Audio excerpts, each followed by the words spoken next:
the final gubernatorial debate of 2024, judicial retention races getting attention, plus an ethics reform proposal, and more. From the television studios at WFYI, it's Indiana Week in Review for the week ending October 25th, 2024. Indiana Week in Review is made possible by the supporters of Indiana Public Broadcasting Stations. This week, fellow Hoosiers, Indiana's three candidates for governor met on a debate stage for the final time this election cycle, highlighting their different visions for the state. Republican Mike Braun, Democrat Jennifer McCormick, and Libertarian Donald Rainwater addressed many of the same issues they've discussed before, including property taxes, cannabis, and abortion. But they also tread new ground on issues such as labor unions, cutting government jobs, and gun regulations. On that last topic, McCormick highlighted a frequent target, Braun's running mate, Micah Beckwith, who McCormick says is too extreme for Indiana. He also said he wants his guns untraceable and unregistered. And that is just scary. Braun pushed back, arguing he has called for strengthening Indiana's red flag law. That law allows law enforcement to temporarily take away someone's firearms if they're a danger to themselves or others. Well, she constantly defaults to something other than what we're talking about, who's going to be leading the state. And my record on all these issues are clear. Rainwater sought to stand apart from both his opponents, and on the gun question, that meant opposing red flag laws. Because we're that close to our government telling us that because we go to this church or we're a member of that organization, that we have a mental defect and therefore they need to take our guns. Election day is November 5th. Who had the best performance in the final debate? It's the first question for our Indiana Week in Review panel. Democrat Ann DeLaney, Republican Chris Mitchem, John Schwantes, host of Indiana Lawmakers, and Niki Kelly, editor-in-chief of the Indiana Capital Chronicle. I'm Indiana Public Broadcasting State House Bureau Chief Brandon Smith. Chris Mitchem, who had the best performance last night? Yeah, I pride myself on being an equal opportunity praiser and criticizer. So I will sit here and say I thought Jennifer McCormick had a really good night. I thought she looked really composed compared to the other debates. She had a really good balance between policy and attacks and kind of looping her policy in with different attacks. And it certainly was, I would say, more of a 2-on-1 against Braun this time compared to the other ones. And I think you could probably expect that with the amount of kind of ads that have been going towards Rainwater from the Republican Party. But credit to Braun, though. I think with a 2-on-1, he did stay above board a lot of the time, despite a lot of attacks, I think, trying to drag him down. The only times he did was when the other two were kind of gaining up on him. So I think that was a good sign of him trying to stay above board, kind of focusing on the kitchen table issues that has gotten his campaign to where it is today, that I think a lot of fellow Hoosiers relate with. So now you say nice things about Mike Braun. That's kind of hard. who had the best performance last night? Obviously, Jennifer McCormick had the best performance. Mike Braun was going through the motions. That's all he was doing. You know, he bought himself a Senate seat. He wants to buy himself a governor's seat. And, you know, it's really interesting to me is he wants to keep all this distance between him and Beckwith. He's going to be the oldest elected governor we have had, and we have been unfortunate enough to lose Frank O'Bannon while in the governor's office. So Jennifer McCormick is right. Micah Beckwith is a heartbeat away. And on top of that, Mike Braun has shown a predilection, or at least a tendency not to serve out. I mean, he left his legislative position in the middle of his term, and he served only one term as senator. So, you know, you've got this. I think what really expressed it best in this is you've got a contrast here between somebody who's, you know, and I know the common sense term was a little overused, but it is common sense versus the extreme. I thought the ad that Jennifer McCormick has on with the Republican sitting on the back of his pickup truck saying 20 years of this extremism is enough. I'm voting, as a proud Republican, I'm voting for Jennifer McCormick. Because when you listen to this stuff, I mean, we have the most restrictive abortion law in the country, okay? Mike Braun says it was a very good project where they actually went out and talked to voters. Nonsense. They didn't talk to any of us about that law. And Beckwith would make a 10-year-old who's the victim of incest carry that child to term. I mean, they're extreme, the most extreme ticket in the country, and that's the choice. Obviously, Braun is the front runner here, but there have been some questions about maybe a lack of enthusiasm for Republicans in the state surrounding his campaign. Did he do anything to change that last night? I think what's happened is for the longest time, he was so clearly the front runner that no one really kind of was thinking about the race. Like, it wasn't top of mind because everyone just assumed that he had it in the bag. And as we got closer, it appears through actions and polling and things that it's much closer than people have thought. So, I don't think he did anything to hurt himself. I think he and Jennifer gave similar performances. I think Donald Rainwater's was probably the weakest of the three. I felt like he was a little off his game, maybe, because of the attacks he's been undergoing. I want to ask a little bit about, Ann just brought it up, but one of the highlights, one of the things that Jennifer McCormick tried to highlight was Micah Beckwith. Sure. I mean, she started referring to it as the Beckwith-Braun ticket as opposed to the other way around because she believes that Beckwith is sort of leading the charge on so many of these things and Braun takes a back seat. Do you think, and I asked her this last night in the post-debate avail, but do you think that voters will be going to the polls on November 5th or in the days leading up to it thinking about the running mates in this race? Traditionally, that is not the case, but this is not a traditional race or traditional ballot because in the past, at least in recent past, since we're the time frame we're talking about, the eventual nominee had great say over who his or her running mate was going to be. Not the case this time. It was sort of thrust upon him. So that's an interesting dynamic right there. So you can't necessarily use history as a guide.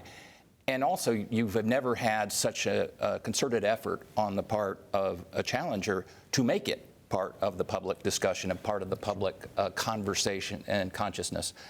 So it is. I mean, this is a person who clearly has said Indiana's not conservative enough, who has said that red flag laws, talked about that, being unconstitutional and other sorts of being a Christian nationalist? Suggestions that maybe are outside the range of what we would consider middle of the road Hoosierdom, even in 2024, where arguably it is more conservative. So the 20-year thing is interesting because if you look back at history, and again, I'm sort of throwing history out because it doesn't seem to work anymore, but Hoosiers do roll out their welcome mat for about 20 years generally in terms of who controls the governor's office and then whips it away and says, I'm ready for a change. 20 in a row. Right. And so go back. I mean, look, now things are different. You only had governors who served, before 1970, one term instead of two terms. There's so many different things. Democrats were all south of I-70. Things are different. But Hoosiers do get weary and wary both of people after about 2 decades, at least historically speaking. All right. More than half of the Indiana Supreme Court is on the ballot this fall as voters will decide whether to keep them on the bench. Indiana's system of choosing Supreme Court and Court of Appeals judges has been around since 1970. While the governor ultimately selects them, the voters have a chance to weigh in once they're appointed.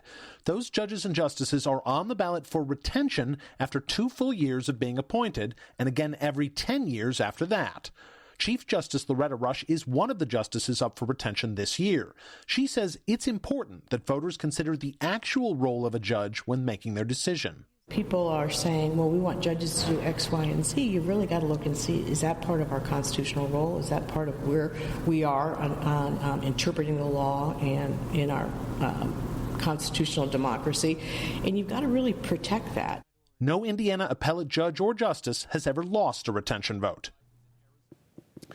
Ann DeLaney, for the first time, maybe ever, since this system has been in place since 1970, there is a somewhat organized effort opposing retention of Chief Justice Russ and then Justices Mark Massa and Derek Moulter. Are you surprised by that? No, I'm not surprised. I think people in general are very upset about the abortion ban, and I think not just Hoosiers, but across the country, people have lost faith in the judiciary, starting with the Supreme Court, after all of them testifying in their confirmation hearing that, that precedent controlled, throwing out Roe v. Wade like that. And I think people are upset about that, and so it's going to go over onto the Supreme Court, who didn't undo the terrible thing the legislature did. And also there's some disappointment, too, that the Supreme Court did not prevent vouchers. You know, the Indiana Constitution says you don't give state money to parochial schools, okay, and that you have to have a uniform system of common schools, which we don't have any longer. But they let that go by too. So I think there's some real disappointment with the decisions, and with the two justices, not Justice Rush. I mean, the discipline, for example, of Rokita was unanimous, but Justice Rush and one other justice who's not on the ballot, both said that punishment did not fit the absolutely outrageous conduct that the Attorney General engaged in. So I think it's bubbling up. Having said all of that, we have had attacks on appellate court judges before, and they've never been successful, and this one won't be either. Yeah, to that end, would you expect that these three will, for the most part, coast to keeping their places on the bench? Yeah, absolutely. And I would say this topic kind of gets me personally fired up a little more, just because, I mean, I've said it for a long time. If you want to pick one public servant in the state of Indiana that both sides of the aisle tend to maybe not agree with, but like respect from a professional and judiciary level, it's Chief Justice Loretta Rush. I mean, she, even on the annual State of the Judiciary that she gives to the General Assembly, you know, I would assume a lot of other judges may use that as a political bully pulpit to talk about social issues or things like that. She spends that time to highlight improvements of technology in the courts, young mental health, how to decrease recidivism with different services that different judiciaries around the state of Indiana could use. She is truly a professional in every sense of the word. And then even on the abortion opinion that was actually authored by Justice Moulter, there was not one, Indiana is a pro-life state to defend life. Like there was very little, if any, political pandering, I guess you could say, in that opinion. And it was very much, hey, we looked at the words, we looked at the judiciary history, and this is how it works, which is how all justices should be. She's also done a very good job on trying to take care of the desert out there for legal advice, and trying innovative ways to do that. So yes, she's very professional. I just think that part of the upset that people feel about this opinion is boiling over when it should really be directed at the legislature. We've seen now, other states elect Supreme Court justices directly. We saw that perhaps most notably in Pennsylvania and Wisconsin in recent years. But other states do it, like Indiana does it, and it's become more politicized in other places. Are you surprised it hasn't become more sharply, like we're seeing a little bit bubble up this time, but nothing that I think threatens, I think we agree that really threatens their places on the bench. Are you surprised by that? It's a credit to the system we have here. Anybody who thinks this isn't a good system, look at some of the other states. When you have public meetings where candidates can go and answer questions in front of any and everyone watching the question process, the interview essentially the job interview process, and then a commission, which again meets in public, forwards 3 names to the governor, and the governor appoints someone, and then there's the retention system. I think actually it's not apolitical, let's not be foolish here, but it is less political, and there are more checks and balances, or guardrails, as we like to say in the vernacular these days, than would be in other states where you see sort of this rash, let's go shift this way, let's shift that way, and it really makes sort of a bumpy ride for, I would say that this may be the first time there's some concerted effort from the outside, but hardly the highest profile retention battle. Don't forget that the highest profile retention battle or attempt to topple someone who was up for retention came from within the court, with 2 sitting members of the Supreme Court going after a third. Now, I won't bore you with the history, but it is an interesting read. So it go is back a long time ago. Well, what, late 80s, early 90s? Right. That's a long time. But it was front page of, back when there were newspapers, front page of every newspaper. Do you expect this to be the beginning of more and more attacks on retention, or is this just a of the moment, reflecting on the abortion ban kind of burst? Yeah, I think it probably is. It's not the first attack I've seen. I mean, I remember when Justice Stephen David penned a very controversial opinion on your rights to your own home and whether police could come in. And there was a rally at the State House against him. There were hundreds of people. So, I mean, we've definitely seen something like this before. I think people are just frustrated and they think, I will note this from several Republicans who pointed it out to me. This is what my mom would say, be careful what you wish for, because if Mike Braun wins governor, which, from the polling looks possible, very possible, with Beckwith as his lieutenant governor, could be a lot he's worse. going to appoint much more conservative justices than those three. So, you know, sort of. Well, they'd still have to, though, go through the nominating commission. And I guess Well, I'd sure, have to. Right, but then He has appointments, but not all of them. It would No, he be doesn't have it would all be unusual amount of attention focused on that Right. process. Absolutely. Yeah, that's true. And it would also basically halt the court for months, because to fill 3 at once, I mean, would be a lot, it would take several months to do that. All right, time now for viewer feedback. Each week we pose an unscientific online poll question, and this week's question is, will any of Indiana's Supreme Court justices lose their retention vote? A, yes, or B, no. Last week, we asked you who will win the race for Indiana Attorney General. 20% of you say Republican Todd Rokita, 80% say Democrat Destiny Wells. I can confidently predict those will not be the final margins after November 5th. If you'd like to take part in the poll, go to WFYI.org/IWIR and look for the poll. Well, one of Indiana's newest lawmakers is proposing government ethics reform legislation in the wake of a scandal involving former county sheriff and Republican leader Jamie Knoll. Knoll was recently sentenced to 12 years in prison after pleading guilty to 27 felonies, including theft, tax evasion, and money laundering, from when he served as Clark County Sheriff and head of New Chapel Emergency Services.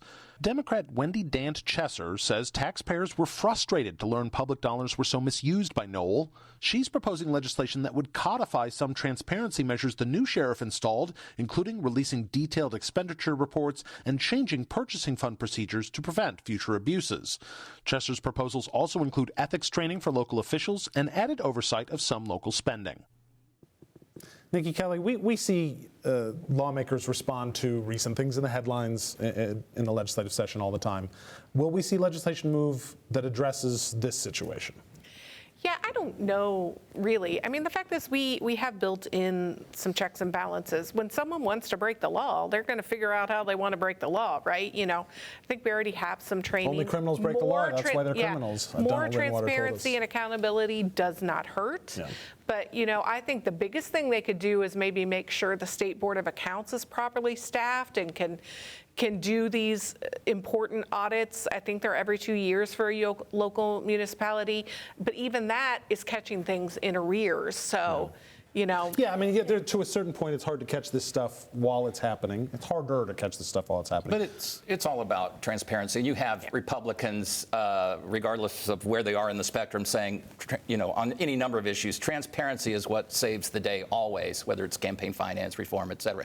And this is a twofer for this lawmaker, incidentally, because her opponent in that race took money, and wouldn't give it which, back. according to the state police, was part of some dollars that came from, well, questionable at the very least, and didn't give it back. So there's a twofer. There's both a campaign issue in the short term and then a legislative stand in the long term. Yeah, I mean, on the one hand, this isn't a story about the election like the first two have been, but it's a little bit a story about the election because this is a tight race down on the Ohio River, and she's trying to highlight what she would do as a lawmaker while also reminding people about what John just talked about. But is something like this, a little more transparency at the local level, maybe required?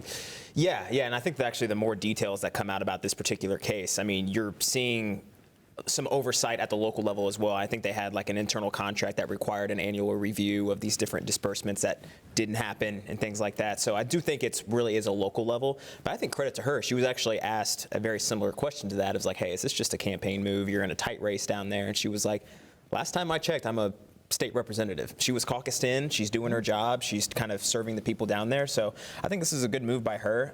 Yeah, will it help the campaign? Absolutely. But I do think she's also fulfilling her role as a public servant. It feels like we've started to talk about this on a bunch of different legislative issues where it's not necessarily needing changes in the law, but making sure that everybody's doing the things that are already required by law. Is that maybe a little what needs to happen here? Well, there's no question about that part of it. But when you understand that this went on for years, so even if you have an audit by the state over a 2-year period, it didn't catch this. And we're talking about millions and millions of dollars.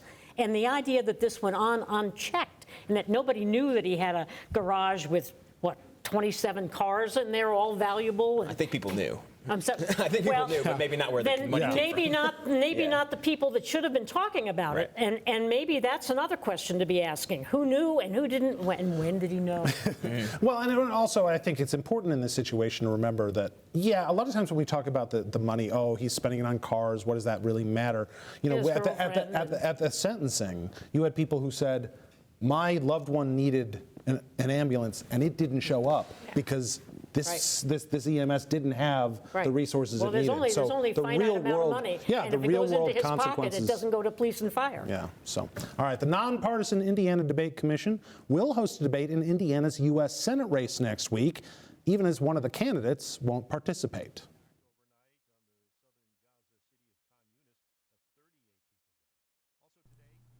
Only Democrat Valerie McRae and Libertarian Andrew Horning will take part in the debate on October 29th. Republican Jim Banks declined the commission's invitation. The Senate race is an open one, as incumbent Republican Mike Braun opted to run for governor this fall. The questions will come from Hoosiers, as the debate commission invited people to submit what they wanted to know from the candidates. The questions will still be vetted by the commission. John Schwantes, Jim Banks is considered, I think it's fair to say, the heavy favorite in this race. Why not just participate? Well, I can answer two ways. Do you want my citizen hat, my good government hat, or my political strategist hat? Clearly, the reason he's not doing it is... Are you a political strategist? No, but I read a book written by one. Politics for Dummies, right? Written for me, by you. Clearly, you know, this is...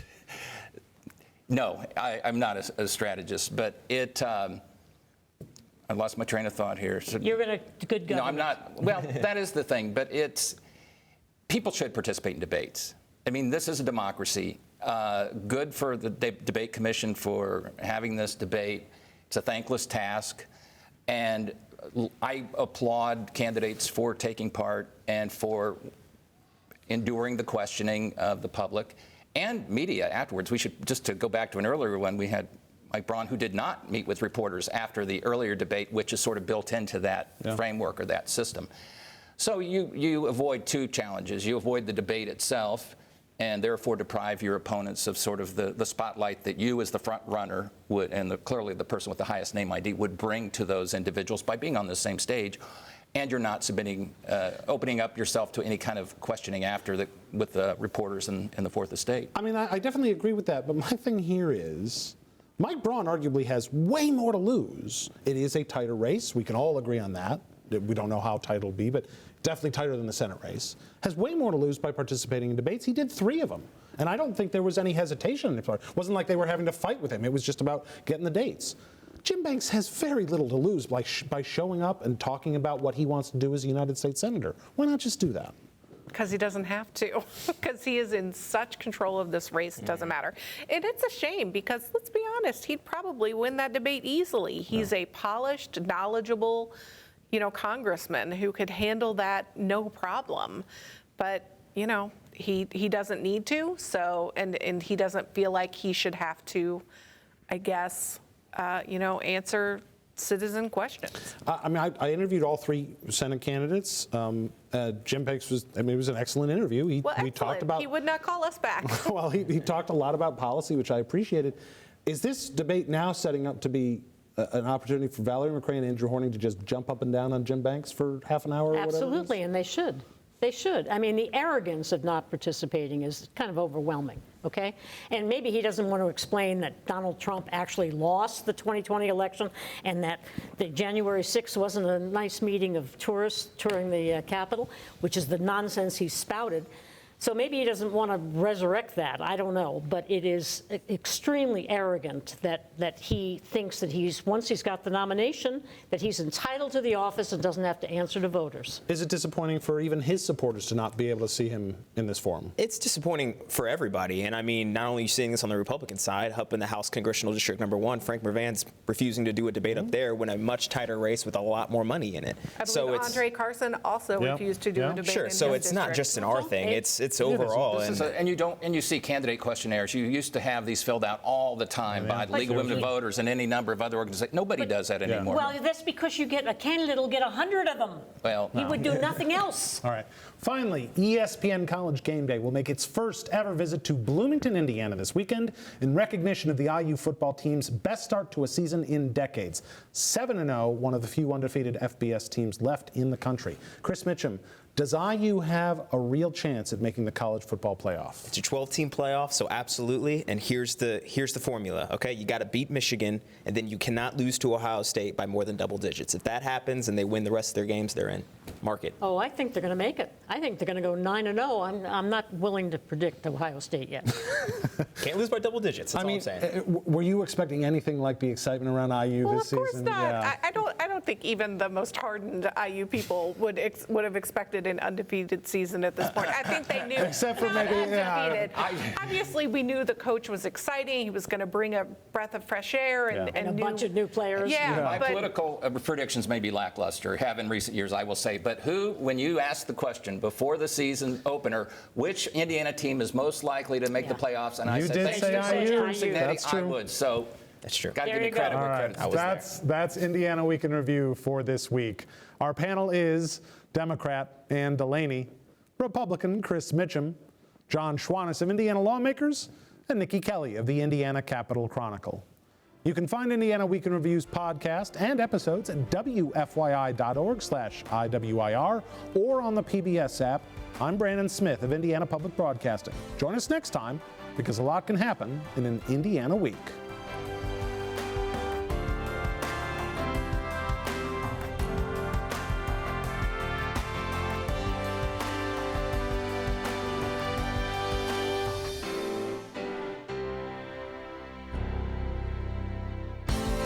The opinions expressed are solely those of the panelists.